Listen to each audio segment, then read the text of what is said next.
All right. I think we're on, but it's all right. We're going to do this.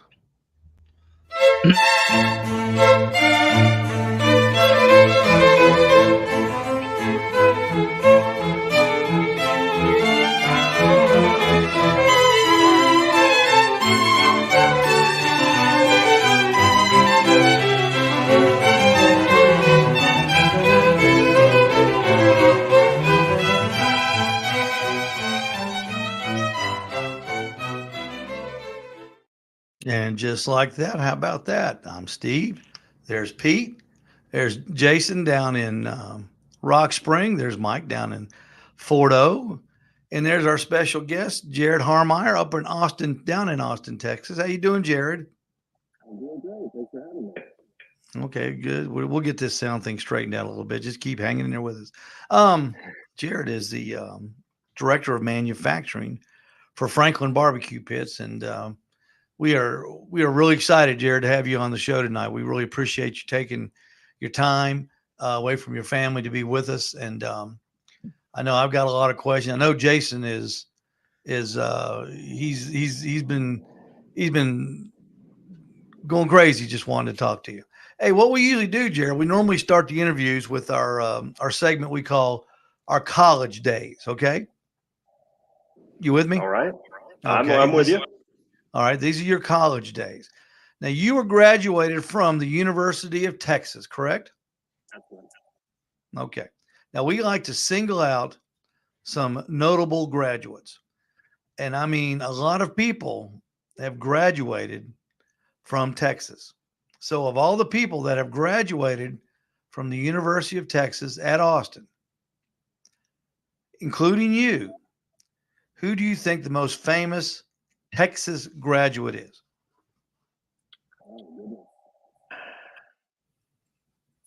Yeah, boy, that's all over the place. You've got I know. It's tough. It's a tough show, buddy. you've got retired Admiral McCraven, who was the SEAL Team 6 leader. Mm-hmm. I just, obviously there's people like Earl Campbell that as a kid growing up in Texas, that was a huge one. That's a good Neil SEAL deGrasse Tyson, Yeah. the physicist. Neil went there. Yeah, I think he did grad school. I'm sure he's one of your favorites, isn't he, Jason? I've listened to a couple of podcasts with deGrasse on there. He's a very interesting guy. He's on the next level, man. Well, let me tell you who the most famous graduate is. I can keep up with Gunnar Hansen. Now, I know y'all have heard. Surely you've heard of Gunnar Hansen. Gunnar Hansen starred as the lovable Leatherface in the 1974 classic Texas Chainsaw Massacre. A University of Texas graduate. How about that? Jarod, how about that? That's pretty good. I mean, it makes sense. Yeah. Often imitated, never duplicated. Now, the honorable mention goes, now this will be up your alley, Jarod, because I think you've got a musical background. Am I correct? Yeah. Music. Okay. Yeah. The Sterling Morrison. Does that ring a bell? Yeah. You look at Jason. He knows Sterling Morrison. Did you know he was a Texas grad? I have no clue who you're talking about. No, Jarod, did you know that he was a Texas grad? I don't think that I even knew that. Yeah, he's a Texas grad. Of course, he was in class of 71. And Lou Reed, and John Cale were the Velvet Underground. And of course, Lou Reed is a Syracuse graduated class of 64. He's having the breakout career. And I thought that was kind of a neat. I didn't even know. Little tie-in. Yeah. See, lots of things you learn here on this show. Of course, John Cale's rendition of Hallelujah is been compared to Leonard Cohen's, but with that being said, let's start this thing. Okay. Let's take a walk on the wild side, to quote the great Lou Reed, who I think is the same person as Anthony Bourdain. Have you ever seen that? You ever seen them? They're identical. Have you ever seen them together? No. And since they're no longer with us now, isn't that convenient? So there you go. Anthony Bourdain, Lou Reed, all kinds of tie-ins on the University of Texas. Let's get down, Jarod. Let's get down to business, fellas. I'm going to start out, and I want you guys, Jarod, Jason, Pete, and Michael. You guys jump in and ask Jarod anything you want. I want to get a little background, Jarod. When did you get hooked up with Aaron Franklin? To those music days you were talking about, shortly after I got out of college, and I was, my 9 to 5 or 8 to 6 ish job was product design at an industrial manufacturing facility. And yeah, in the evenings I was keeping myself busy playing in a band with some friends from college. And around that same time, we put out an album and on a local record label. And Aaron Franklin was in a band that was on the same record label. Oh, wow. And so I would see him around town at different shows. And, I kind of got to know him a little bit, but then we, one day, through talking through some other friends, found out like, oh, Aaron really likes to do some welding. He likes to build stuff. And they're like, you got to hang out with him because you like to do that stuff too. And so, yeah, we became really friends through that, knowing each other through music a little bit. But then that was the real bond right there that we started helping each other out with little fun little projects. And, probably about 2 years into really spending time with him and, him helping me on my house and me reciprocating. Yeah. He had scored this old 500-gallon smoker from a place that had gone out of business. And it was all of a sudden it was in his backyard and he was tweaking it. And I'd go over there and check on the progress. And I had no idea. I mean, I enjoyed barbecue my entire life, but had never, seen anything on that scale in somebody's backyard. And then that was our early friendship. And then Aaron started doing these backyard barbecues at his place. It was just 10, 12 blocks from where I lived. That over the next couple of years kind of became a thing of legend. It started off with just 20, 30 friends, and then it was 60 to 80 people, and then like 100 people the next time. It was fun to see that progress of, hey, my buddy's making some barbecue. Hey, this is fun. To wow, my friend is making some barbecue that is the best thing I've ever had. And so you've known him since before the inception of Franklin's Barbecue. So that's incredible. So y'all were buddies, and then you watched him.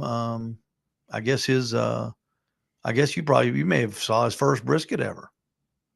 I mean, that was a Polaroid moment. I didn't think about it then. Yeah. Did you help him with any fabrication of the infamous trailer by the interstate when he got that together? Not much. Aaron is one of those really great friends who also, he doesn't really want to ask for help much. He really likes to do so much of it on his own. And I probably went over there a couple times while he was working on that trailer, and probably hung out and was having some beers and handing him a box of screws every once in a while. Cause he was, he's always like, oh, no, I got it. It's all right. I did actually help him and Stacy, his wife, the very first day they opened the trailer. Because I kept asking Aaron and Stacey, like, what do you need? You need any help? What do you need a hand with? And they're like, we think we got it covered. And then kind of at the last minute, Aaron was like, you know what? I would need somebody to run the cash register because I'm going to be cutting the brisket. Stacy's going to be running around helping clean up and greet people. And I was like, okay, great. And so I worked that very first day it opened, and I'm I'm like 6'3". I'm pretty tall, not crazy tall, but the inside of that trailer is like 6 foot flat. So I spent the entire several hours just like hunched over a few inches, and I told Aaron, I was like, all right, well, I don't think I'm ever doing that again, but anything else you need help with, just never hesitate to call. Let's fast forward to his new restaurant that he opened up, and then probably the most famous fire at a barbecue restaurant, other than the one at the Skylight Inn over in North Carolina. Did you help him fix the pits or get that restaurant back to the way it is now?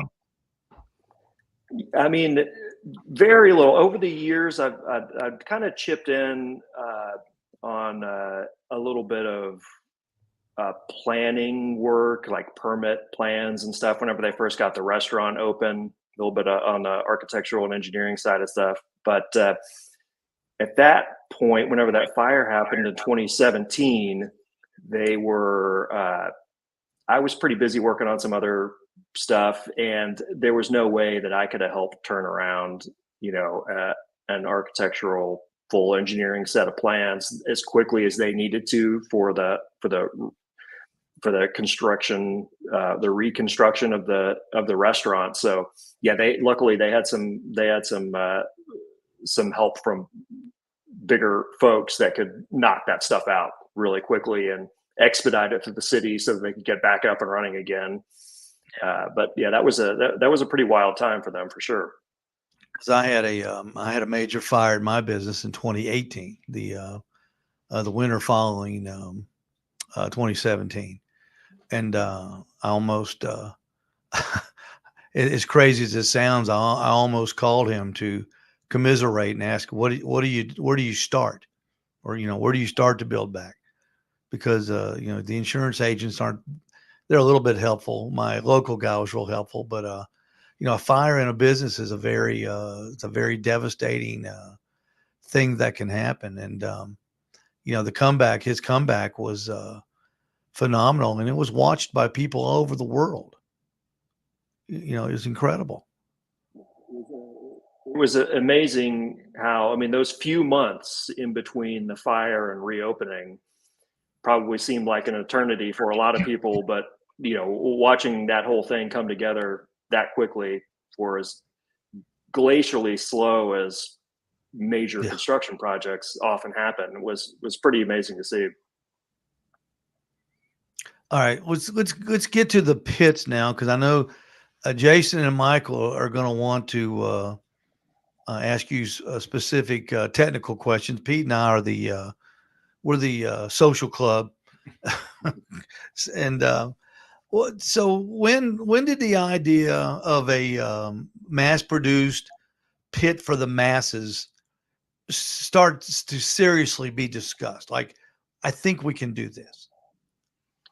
Yeah, that's tough. I actually was recently scrolling through some phone photos and memories, and I could find that winter of 2016 photos at Aaron's old little shop just outside of town, where he was building the first prototypes.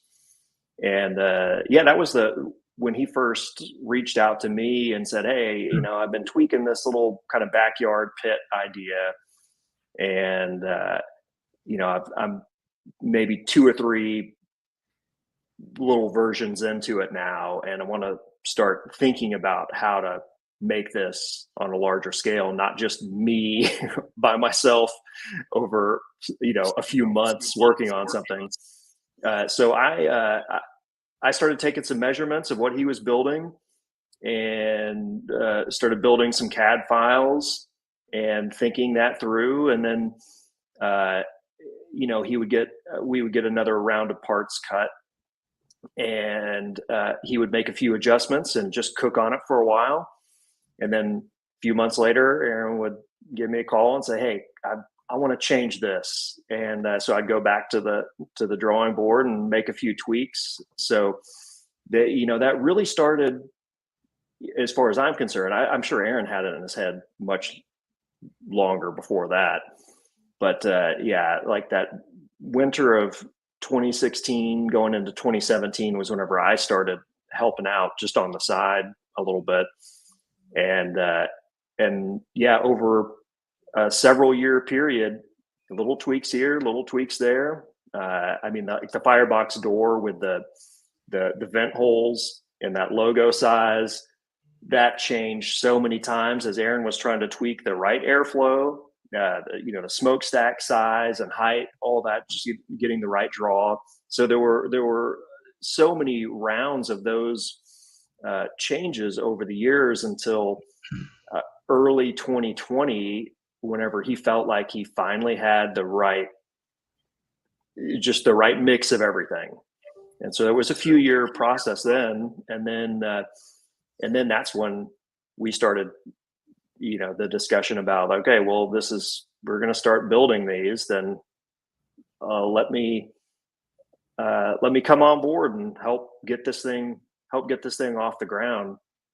And we got the shop up in Austin running with 4 to 5 man crew, and started making those first production pits. And that was also early in the pandemic too, whenever that happened. So then that added a whole other layer of difficulties trying to get everything off the ground. But yeah, it was a fun ride up until that point, and then it started getting even more exciting.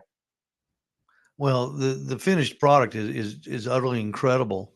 And Jason, I want you to ask Jarod some questions. You've got the mechanical mind among us, and Jason, I don't know if you saw his video yet, Jarod. Jason's done the walk around, and he's familiar with metalworking, and I've got all sorts of specifics from when another fella had seen this. But Jason, what is your questions for Jarod on the construction of this? So I guess like Aaron was more of the I guess engineer on this thing, so to speak. From the way it sounds, you kind of somewhat answered that just now, and y'all were just a parts supplier from the beginning. Like he's in his backyard tweaking. Aaron is the guy that comes up with the full concept. Okay. In the sizing and everything like that just always comes from him on something like this that we're working on. And then for me, it's just like, okay, well, this is the size that we're working on. This is how I'm going to design, design these parts in the flat that will interlock with this part. This part would be better if we cut it in the flat and then roll it ourselves, just for yield on material, and then actual fitment and weld specifications. That's more of my world. Is just kind of the bare bone nuts and bolts of it. Right, because I watched his video before I done the walk around video at Owls Nest, and just the way he describes it, the way he talks about like the air intake coming in, even through that logo, through the grade on the end, how the edges of that where the water pan set are rounded for a specific reason, to make that air flow smoothly around that shelf in there, and then to pull that dead air, into the heated air from the firebox and hitting the ellipsoidal end and all that. I mean, it's well thought out. I just didn't know if you you were like, we can make it better here. It looks better on paper doing it this way, or if y'all had some cool little computer program that was kind of showing you airflow, or that was kind of sort of trial and error, I guess. That's mostly trial and error on his point. And then so Aaron would come back and say, hey, this area, we just really need to keep it obstruction free, so let's keep the main cook chamber cylinder as clean as possible. So as I'm thinking about how parts might fit together and interlock, then that's the other part is, okay, well, this the trim needs to be as minimal as possible on the inside, nothing too bulky in there. We need to really watch how this gets welded in, because we don't want any other any parts to disrupt that vorticity that he's looking through through that cook chamber. He wants it to be really clean. I mean, a lot of people look at a pit or that pit or just any pit in particular and think, it's a barbecue pit. You build a fire in one end, smoke comes out the other, and it produces a product in the middle. But when you get to looking at it and thinking about it and watching how this stuff works and how that air flows through there, there's a lot of thought that's really been put into these things. For sure. Hey, Jarod, let's talk about this. Jason, what's the thing on the end called? The ellipsoidal end, the ellipsoidal cap. I'm not sure what Jarod and them, if they've got a different name for it, but the propane tank looking in, ellipsoidal. Little head going into the smoke collector. Is that what you're talking about? Yeah. Tell us about the makeup of that, because you don't see a lot of smokers with that. Yeah. So that's a big part of Aaron's process is, he wants to create that turbulent but also smooth vorticity of the smoke pulling through the smoke chamber, almost like a convection oven, where it's just really even and but also relatively quickly moving through there, and so that's another part of the big pits that he initially fabricated for the restaurant, that as he was cutting into those tank ends on essentially what were 1,000-gallon propane tanks that were used at the restaurant, these are, the 2-to-1 elliptical heads at the end are different than the hemispherical tank ends. They're not a full half circle, basically. But so adding that smoke collector to get that that really running through the center line of that cylinder has always been really important to him, and obviously he's cooked on a lot of different cookers and tweaked things over the years. So getting that through the center line, right, dead center where the grate is, where the meat is always really important to him. So those are the things that he always stressed to me. It's like, okay, well, this needs to be, the alignment of all these things is so important. We need to keep this very precise, because it will be so much more repeatable and user friendly for the end user if all the other variables are taken out and we can just nail this thing where everything is in its right place. Did the original, or did some of the prototypes have dampeners on them, Jarod? I don't remember ever seeing a version with that. I think that Aaron, from an early point, whenever he was making the smokers for the restaurant early on, I think that he just liked to take that out of the equation with this, because they do, some of the big guys at the restaurant have a little damper on the smokestack that they do, but that's just for real extreme weather related conditions. But I don't think that there was ever a version on the backyard pit that he considered that, because it's so unusual to see one without a dampener. And that's one thing Jason was, when he first saw it, he was looking for it. He knew it had to be there. It was hidden somewhere, and it just wasn't. And I'm not aware of any other pit on the market that doesn't have any kind of dampener, either on the intake or the exhaust. I mean, correct me if I'm wrong, but I don't know of any other one. No, I've never seen one. Have you ever seen? Is it a copy of one, Jarod? Have you ever seen one? Yeah, I should probably know a little bit more about all the other products on the market. No, not really. But not really. Well, I'm just in a, or all of us are in a bunch of different, smoking, cooking Facebook groups, and just see, various models out there. And, I don't think I've ever run across another pit that did not have any, air control. I guess the Franklin pit is more of about fire control versus air control. Yeah, that's one of the things that Aaron preaches is just get really good at this one thing and make your fine adjustments. Michael, have you got some questions for Jarod? Looks like you're jumping. I would like to ask, you've given us a lot of good information. How did Aaron and yourself decide to build the size of pit that it is? What gave you the idea of this is what we want? There's a lot of different sizes that y'all could have made, but you chose one and that's what you got.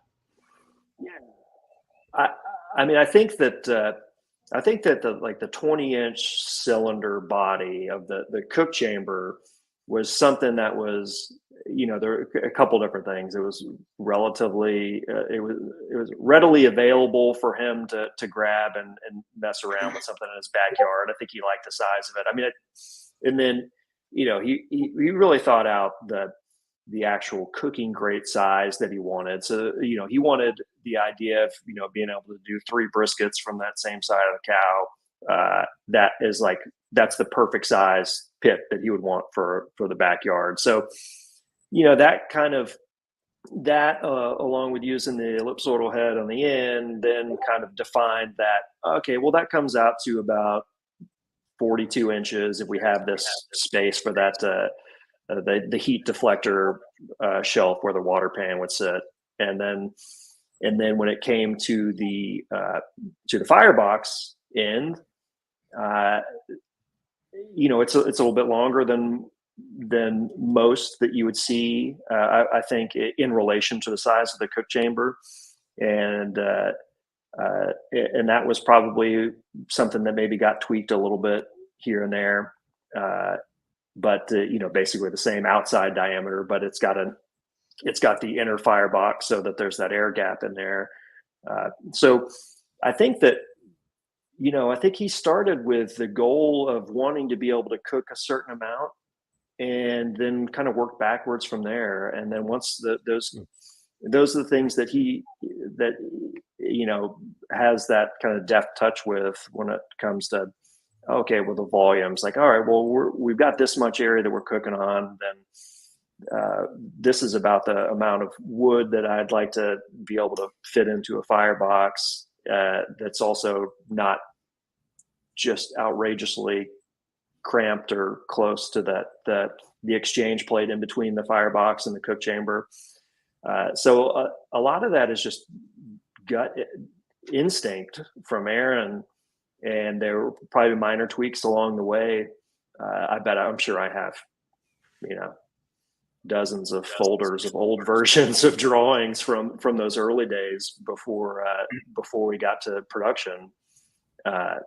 But it's generally coming from that instinct from Aaron, and then he would relay some of that information to me, and we'd make a few modifications and go to the next round. Now, do you think that he's ever going to come out with a different version than what he has now to add to the line of what he has? I don't know. I don't think so when it comes to the offset smoker necessarily.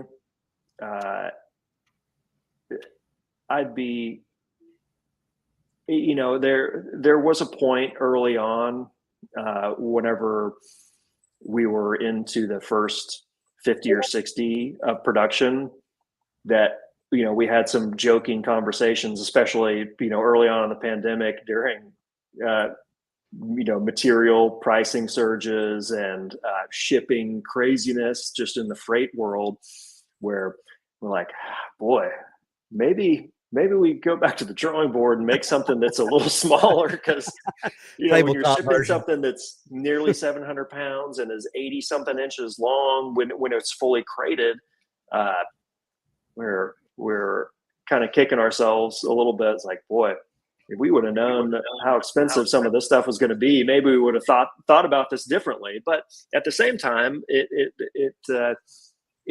just really works the way Aaron wants it to work, and he feels so good about it. And so I don't know about in the offset world.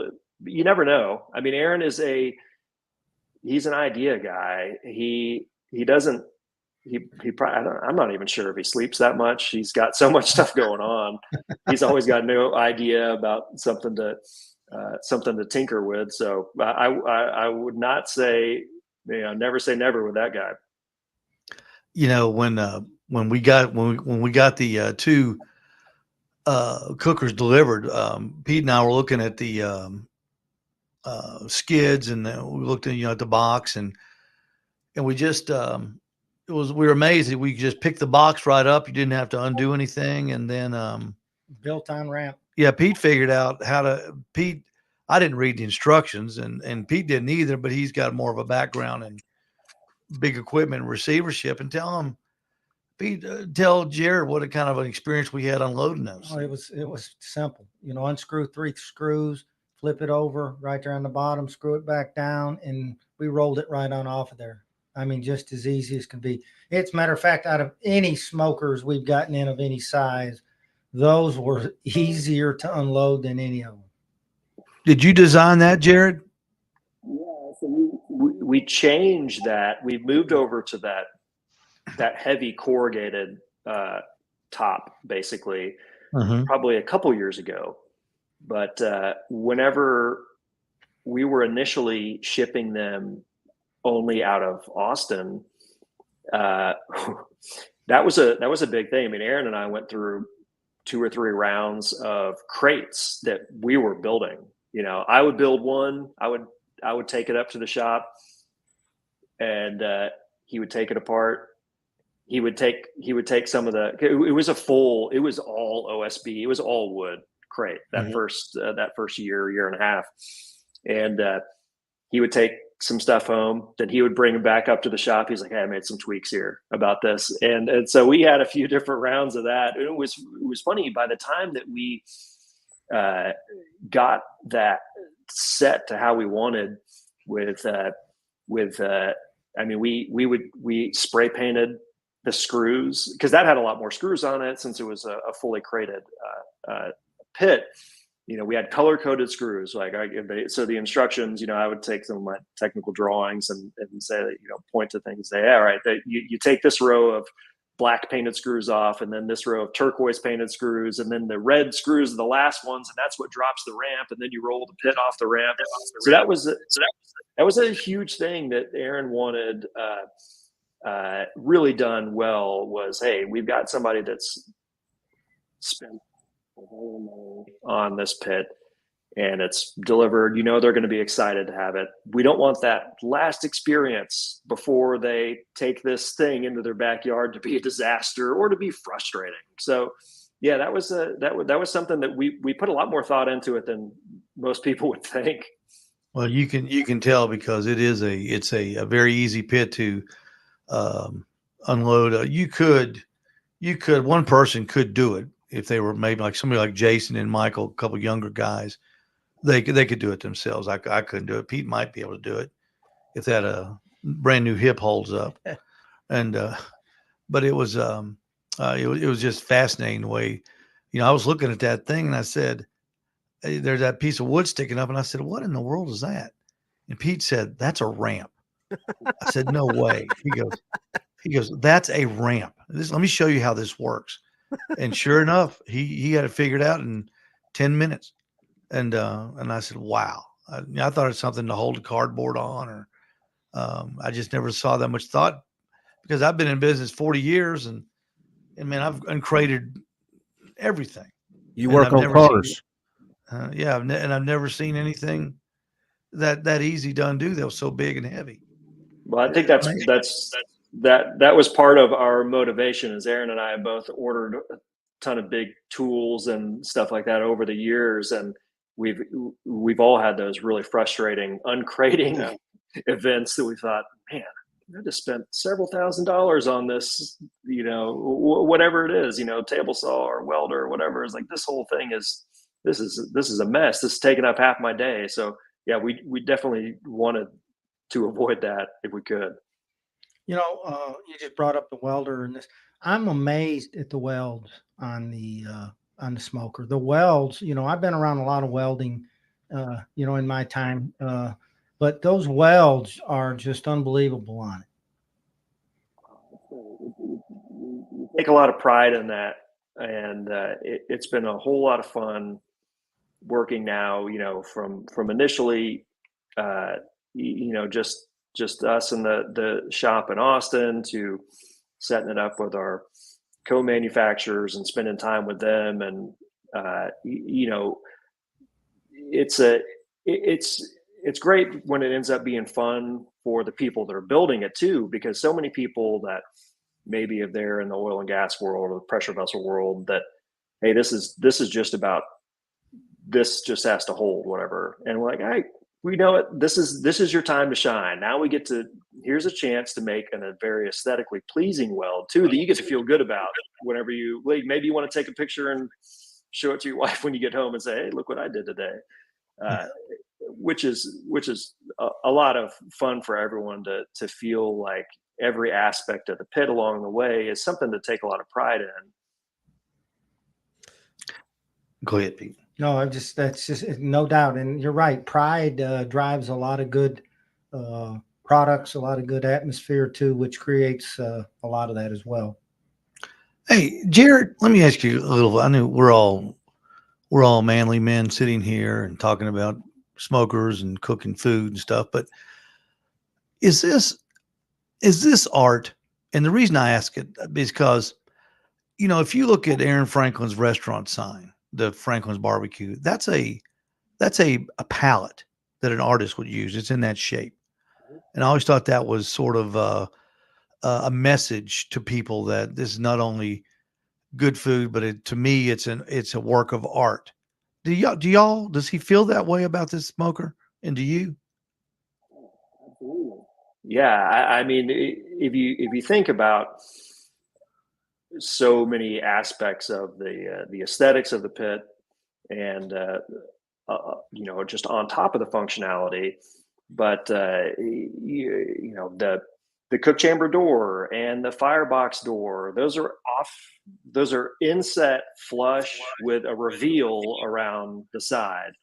There's no trim covering up any of those gaps, so that, if you've ever built a door or hung a door on anything in your life, let alone when it's 1/4 inch steel or 3/8 steel when it comes to the firebox door, how difficult that can be.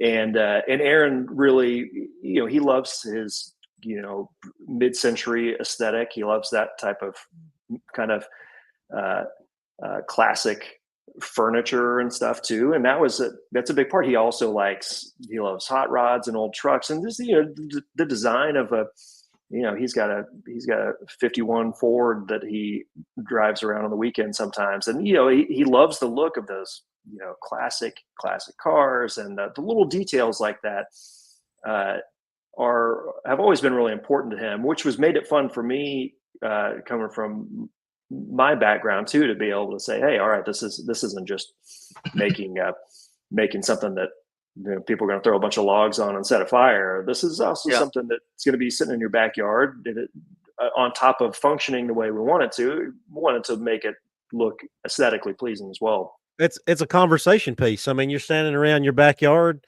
having some adult beverages with your buddies. You're going to talk about it. Hey, y'all, look at this thing. Not only does it cook good, but it looks good.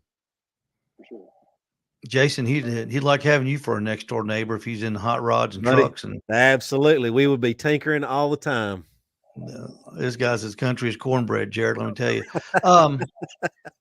I like to watch, and Pete does too, when people come in to look at this smoker, and you won't believe the number of people that have just come in to say, I saw this in real life. It's like having a Smithsonian piece of art in the building. People come by and just look at it. And there have been people, we jokingly say, free seating to look, but there are people have pulled up a stool and just sat there and looked at it and examined it, with a fine tooth comb. And, some people really appreciate what they're seeing. They know what they're looking at. And then, some people look at it and go, wow, that's expensive. And they walk right up, they move away. And, we, if we're not busy, we try to explain to them why it's so expensive. Some listen, some don't, but that's just a human condition where we live now. So it's okay. You can tell the people that appreciate it. I've actually, I had a guy, excuse me, I had a guy come in and crawled under it, all over it. He was on end to end, inside, outside, and he probably spent 30 minutes at least just going over that whole smoker.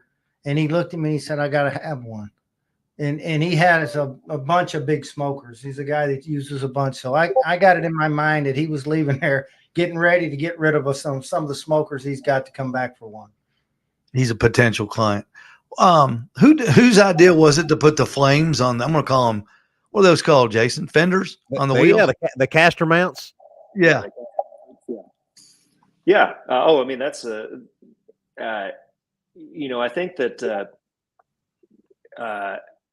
for sure it's from Aaron, and there were, I have to look at mine. Like I said, the one that I have in my backyard is an early prototype. There were a few different variations. There was like an F for Franklin on one version. Then the second that the flame idea came on, and that one got cut and bent on the press brake, was like, all right, that's obviously the look. That little flame flicker part of the Franklin logo has always been near and dear to the Franklin. So so the little details, I think that he probably wrestled a little bit back and forth with not wanting to overbrand this thing, but a few like little details like that he was definitely game for and definitely liked. What you say you've got one in the backyard? We're going to pull one out this weekend, and we're going to actually cook on it and turn it into a demo. And having never used one before, and you obviously have, take us through the fire building process in this thing, if you will. Yeah. I had never had, I didn't have a lot of offset smoker experience before using mine. So I got all of Aaron's tips, and I think by that point he had released his masterclass. And I think he just sent me a link before I started up my first fire. And he gave me some tips, but for sure, I think a lot of people that are have offset smoker experience are the first mistake that they might end up using or coming across when firing up a Franklin pit for the first time is maybe using too large a splits or putting just too much fuel on the fire. It's a very efficient smoker, and so yeah, split them pretty thin, and don't try to over, don't try to get a 500 degree blaze going in there unless you're just trying to do like a 30-minute tri-tip. But yeah, it takes less fuel than you think it's going to, and but that's, I mean, other than that, I think that I just experimented with a bunch of different stuff my first few cooks, and never had any disasters. Well, I hope we don't either. Yeah. What it didn't take me long to get the hang of it, yeah, it's a wonderful tool to use. I've had so much fun with mine over the years now. I always watch on his videos. He's that door on the back of his smoker at his restaurant's a always a topic of conversation. Door open, door closed. He likes it open. Some of the guys like it closed. Blah blah blah. And that's always kind of funny. What are you using the door as sort of? I always thought that you could use the door as a dampener. And so since I have an earlier version that doesn't have it does have an earlier Franklin logo cut out on the door, but I don't have the slots that we ended up with that are on the production pits now. So I leave mine open a little bit. Mm-hmm. And just depending on, so I'm not rotating it too much in my yard, depending on wind direction and a little bit of weather. I'll leave it open, a couple inches, sometimes leave it open, pretty wide open whenever I'm just getting it going, and adjust it from there. Just kind of a little bit of guesswork and a little bit of experience now, I guess. What is the Jarod Harmeier day? What I mean is being the director of manufacturing. What do you have to travel a lot, or is everything done by computer? Or if there's a production problem, do you go to the site? Yeah, so that was a big part of, like I said, in 2020, we made everything in Austin at our shop. So that I was there every day. So I would be over there, sometimes actually part of the fabrication process, sometimes head over to the computer to do a little CAD work on, like, hey, we're going to make a quick tweak on some parts here. And then, the vision was always, we knew that we were going to outgrow that little shop, and that there was no way that a team of 4 guys could just keep up with the people that were on the waiting list at that point. So we always knew that we were going to have to onboard some co-manufacturers to keep up with that demand. And so then a big part of the first year, aside from building pits, was then looking for, okay, who are some compatible partners for us to work with? And it's tougher than you think, because there's so many giant companies that they wouldn't care, what our business would bring to them doesn't mean anything. We're not a huge aerospace company, or, we're not Ford or Chevrolet. So, finding the right fit for a manufacturer that was capable, also like-minded people that we wouldn't mind hanging out with. If I got to go up there for a couple weeks, and work with the crew, so that was important. And so when we onboarded our first co-manufacturer out of North Carolina, that was 2021. And so that was after a full year of production on the pits in Austin. So we had already learned so much too. And we wanted to take what we already learned and make it better, not necessarily changing the pit very much, but, we were starting with just buying 20-inch pipe, and we might get a truckload of pipe that was, a quarter of it was maybe a little bit out of round, or the ends weren't cut really plumb.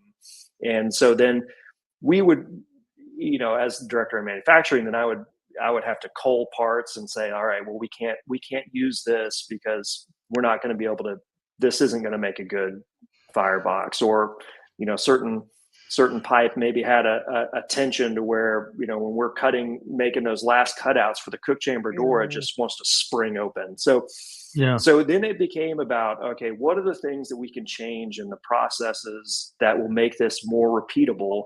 We don't want to lose the handmade quality of what we're doing. We're not trying to make this a completely automated process, because that's not the idea we want. But there are improvements we can make.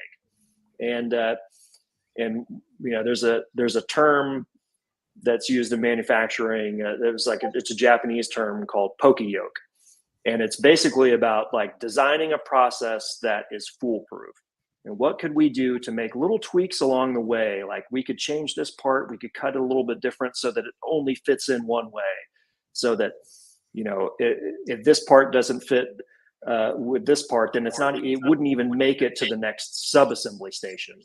So we would find a problem earlier, so that, if you have a $300 problem with a set of caster yokes, it doesn't become a $3,000 problem after everything's been welded together. So with all that in mind and everything we learned, then we went to set up our first out-of-state co-manufacturer in North Carolina, and that's when we started to cut everything aside from the smokestack and the pipe for the legs in the flat.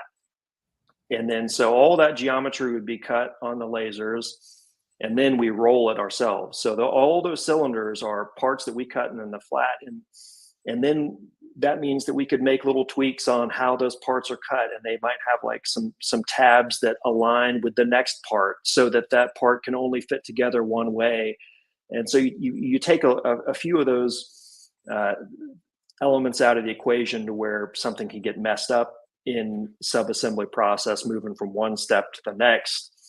And so we had learned a lot already, and then implementing those new processes that we were also, we were taking a bit of a chance on. We're like, all right, I think this is going to work.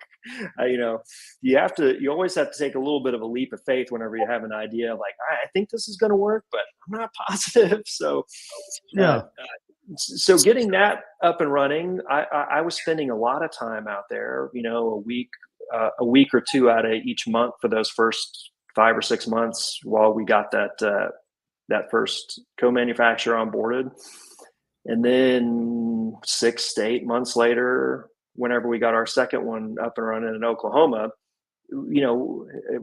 all that knowledge just keeps compiling, and it gets a little easier the next time. And then so whenever we got the weld cell and everything set up in Oklahoma, that we had already had two different manufacturing setups that we had learned so much from. And so that by the time we got to our third facility, that was just a little bit easier. And I probably spent, only 3 or 4 trips up there while we got all that going. And then we're able to do so much of it virtually, quality control. We'll set up stations that are very well lit, and have always stressed to the guys, hey, if you have a question, don't hesitate to call us. Get me on a video chat. Let me FaceTime it. Let me take a look at this, and we can problem solve together. So we learned a lot through all those, and each time we've set up those manufacturers, it's gotten a little smoother, and we've navigated how to be 500 miles apart or 1,000 miles apart, and figure things out and work together.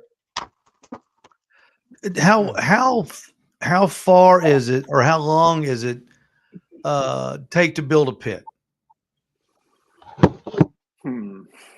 That's a tough one, because we've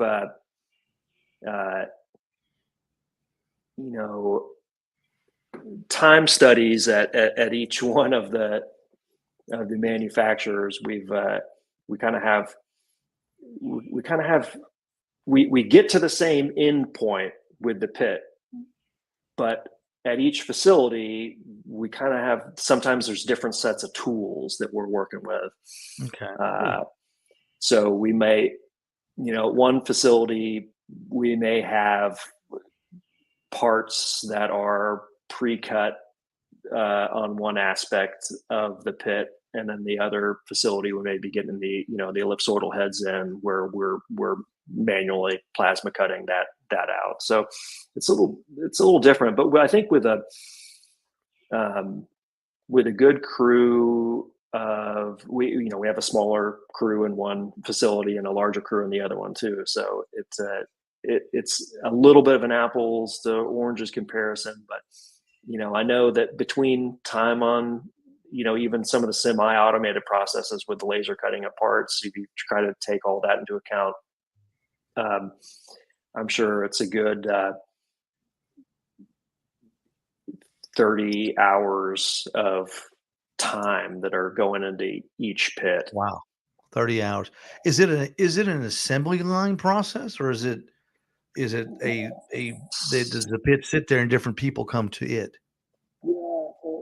So we'll try to break it up into like 5 or 6 different sub-assembly stations. So like a firebox is happening on one, cook chambers happen on the other.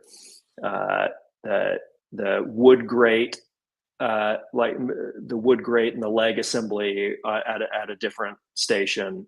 The cooking grate is at a different station. The smokestack assemblies at a different station. So, and those will be obviously like the big body parts of the cook chamber, and then the firebox. Those will start off separate, and then they come together because they'll get the big circumference welds on the drive roll oscillating welding machines, and then separately, and then they'll after that meet up, get joined together, and that's a hand weld station after that. So so it's we've thought about it so many different ways, and the way that we were building it first, we've modified some of the orders of operations. Thought like, actually, I think it's a little easier this way. And that's always the fun part about taking an idea to production, is you're kind of always going to be learning and always try to find a way to improve and simplify the process, make it more successful, set people up for success. Listen to the guys on the floor too. And they say, hey, we're having a tough time getting to this position. Like, okay, well, let's change this order of operations and put you in a better position, so we're not backing ourselves into a corner and making it.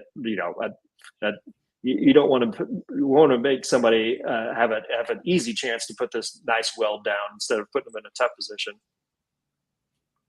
Whose idea was it to number each one?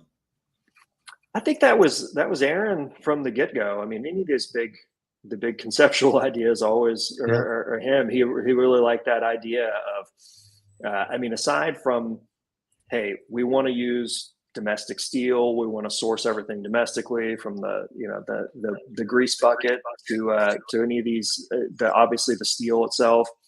This is a handmade in the USA pit that we're very proud of. And so part of the pride of knowing that, hey, this isn't a mass-produced, stamped-out object coming from somewhere halfway around the world, is pushing that same pride onto the owners that we know that are making a big choice financially to buy something that they're going to have the rest of their life, and maybe generations to come will be enjoying it. Is that hey, this is a numbered thing. This is cool. From the first people that got the first 10 pits, that's obviously a huge thing. Those people have been on a wait list for a long time, and even if you have number 1,000 or 1,500 or 1,800, whatever, that's a great thing. That means that that you're part of something that isn't. There's not hundreds of thousands or even tens of thousands of these. Each one of these has been very thoughtfully crafted by people that really care about what they do. What number y'all up to? We're already planning the meetup, the Franklin BBQ meetup. Go ahead, Jason. What number are y'all up to? Do you know how many's been made? That's a really good question. So, Steve, maybe you got some of the more. You just got some in the last 6 weeks, right? I think ours, I want to say 1087 and maybe 1030, I believe. Okay. I may be wrong. A little over 1,000. You're a little over 1,000 of them. Yeah, 1,000 for sure. Yeah. Cool. You know, only stare at them 8 hours a day. You know, how would I remember that, right? You should have those numbers memorized. I should. You know, Jason, you're right. No. And that's the way we ought to advertise them. Number 1087. Yep. It's the only 1087 there'll ever be. You know, there won't So, be any more 187s. Jared, are you a full-time Franklin Pit guy? Like, or do you work with with other manufacturers kind of behind the scenes too, now that you're into this, or are you subbing yourself out, or? I was full time Franklin through that big ramp up, and you know, especially 2020 through 2022, getting all the manufacturing up and running kind of on cruise control, Right. and then really, a lot of last year I was just a little bit of Aaron's Swiss Army knife as far as, hey, can you build some stuff for the new restaurant? Can you help design this or that? So, so I do. I'll always help the Franklins and be involved Sure. in a director of manufacturing capacity. But I also have my own fabrication shop where Okay. I'll work on, I kind of build a little bit of everything, furniture here and there, and other parts. And then, I do a little consulting as far as manufacturing and, kind of trying to connect, design professionals with engineers and welders, try to meet in the middle and you get people to understand each other's language, since I like to do both. And Right. it tends to be a fun place to be in the center and try to translate from what's coming from one set of ears to the other. That's good, because in my experience, a lot of times just because it's on paper doesn't mean it's going to work. Oh, no, for sure. Yeah, I've trust me. Over the years, I've put a lot of stuff on paper that by the time I get to the shop and I start building it, I'm like, I don't know why I did that. Well, Jared, I'll tell you something. If you ever get stuck on a problem, call Jason. No. He'll fix it. I promise you. He's the handiest guy we've ever met. Ain't he, Pete? He's a pretty decent guy too. Though, Yeah. I mean, you talk about man crush. I'm all over it. Thank you, Phyllis. I'm just kidding, Jason. Don't get ideas. All right, Jared, we're going to let you go. But before we let you go, I'm going to ask you the most important question of the night. And I want you to level with me, and I don't want any baloney. And I want it to come. I mean, it's important. Does Aaron make you wait at the restaurant? Well, I want the truth. I would generally find a way to go in the back and act like something needs fixing, and Okay. and then usually what happens is I'll go into the back of the restaurant and just say like, oh yeah, Aaron wanted me to take a look at this smoker. I might need to work on this weld over here, and then the guys in the kitchen will just say, oh, hey, you want a sandwich while you're here? Yeah, I'll take that. That's usually my plan. So what that means is, Steve, if we're ever in Austin, we need to find Jared to go to Franklin's.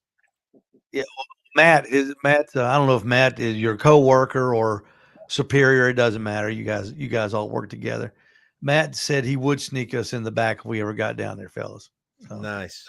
And the only person, here's the greatest trivia question: the only person to not have to wait at Franklin's barbecue, who was it?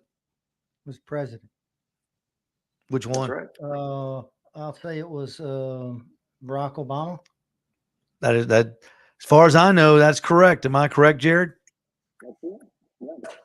Yeah, Secret Service called them and said, "Hey, we're bringing the president in." Wow. And they're like, "Well, okay. Well, I guess we can make an exception this one time to to avoid a national security crisis." But they said he had to pay for everybody who waited behind him. He had to pay for their dinner. So that's pretty good. Wow. Yeah. That's We pretty pay cool. for that.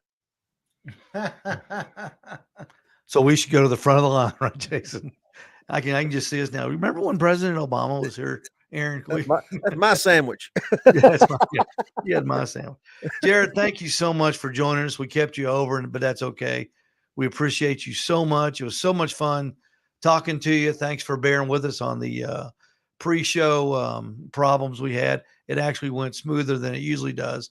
So, but we really appreciate you staying with us, and we hope you'll be in touch. And hopefully in 6 months after we've sold our 10th one, we'll get you back on for an update on maybe things to come. How about that? Nice to meet you, Jarod. Nice to meet you. Thanks a lot, Jarod. fellas. Thank you, Jarod. Appreciate you so much. And everybody, thank you for watching. Thanks for listening. That was from Franklin BBQ Pits, Jarod Harmeier, and from Austin, Texas. He is one of the right-hand men that bring you the Franklin BBQ Pit. They've worked so hard. Pete, sounds like Jason, they've worked just tremendously to bring that pit to you. And I hope it sheds some light on it. And Jason, I hope it sheds some light on you. I know I've seen you've got a couple smokers for sale, and I know you're trying to raise the cash to get that first Franklin BBQ Pit. Now we'll have a demo, so we can discount that demo. So just remember that. And Jarod, if you're ever in Chattanooga, come see us. Absolutely. Now we'll be firing that. We're going to be firing up the Franklin Pit on Friday. I'll be there real early. Pete will probably be there too.